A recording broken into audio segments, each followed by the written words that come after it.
Hey all, today we're going to talk about one of my favorite products that we have, Suppressor, which is our glucose disposal agent. Now why is it one of my favorite products? Well, because it includes products that I've recommended for clients for years and have real clear clinical data to show its benefit actually equal to what some prescription insulin sensitivity products are. And so first we'll talk about what insulin is. So you can think of insulin as basically a ball, and it's just a hormone, and each cell is going to have a receptor, and it's going to have a receptor that fits that insulin molecule really well. And what happens is when that molecule binds to the cell, it changes some things here, which shuffles some proteins around and allows an inflow of nutrients into the muscle, or just whatever the cell is. And so people say insulin is anabolic or anti-catabolic. Why is that? Well, it's anti-catabolic in that when insulin's bound to a cell, that cell can't release stored energy. And so you can't break down proteins in that cell to use as energy. Problem is there's a lot of cells in the body. So you're not going to get every cell to be anti-catabolic, but the ones it's bound to will be. And now people say it's anabolic. It's not specifically anabolic. It doesn't trigger protein synthesis. However, if protein synthesis is triggered and insulin's bound to that cell, this pathway that opens up shuttles more amino acids into the cell to allow the protein synthesis that was stimulated to occur at a higher rate. So what's the problem? Well, what happens with bodybuilding is we get a lot of these insulin cells around because we eat so many carbs. And pretty soon these receptors get downregulated or get less sensitive to it, and they stop exerting the same action.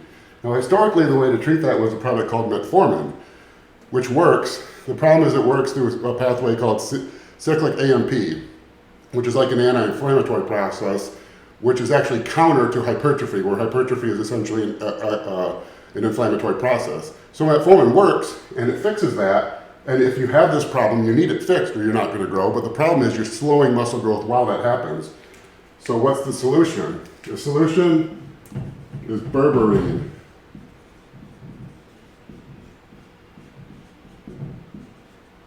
Now, I've got years of data with clients. You know, it's not a 10,000 person clinical study, but I've got years of data with clients showing that 1,500 milligrams of berberine a day is roughly equal to 1,000 milligrams of metformin per day at improving A1C, fasted glucose, and post-meal insulin response or blood sugar response. And now why is that important? Well, berberine works through a different pathway. Berberine actually works through IGF-1. It improves stimulation of glucose via a cascade reaction of IGF-1. Now why does that matter? Well, IGF-1 is insulin-like growth factor 1, which is a product from growth hormone. And this is actually more insulinogenic on a milligram for milligram basis. So it actually fits in the receptor better than insulin and it exerts the effects. And this is kind of the holy grail for muscle growth. And so now, why is that important? Because we're changing something that slows muscle growth to exert an effect we need to happen, which is improved insulin sensitivity, with a product that improves muscle growth and causes the same action. And so if you can increase the rate of muscle growth while increasing the rate of amino acid uptake in the muscles to improve muscle growth and decreasing insulin sensitivity issues so that you don't have to worry about your blood sugars running rampant, that's the best of all worlds. Well, in addition to that, we have a few other ingredients. One of them is cinnamon powder. Now, cinnamon obviously has been around forever, but cinnamon increases glucose transport into cells, kind of facilitates this pathway. Another product we have is called fenugreek. And fenugreek improves insulin production and glucose utilization. It's actually commonly recommended for breastfeeding women because this action allows their body to produce more milk, which is kind of, you know, we're not producing milk, but we're trying to synthesize muscle proteins, which is somewhat of a similar action.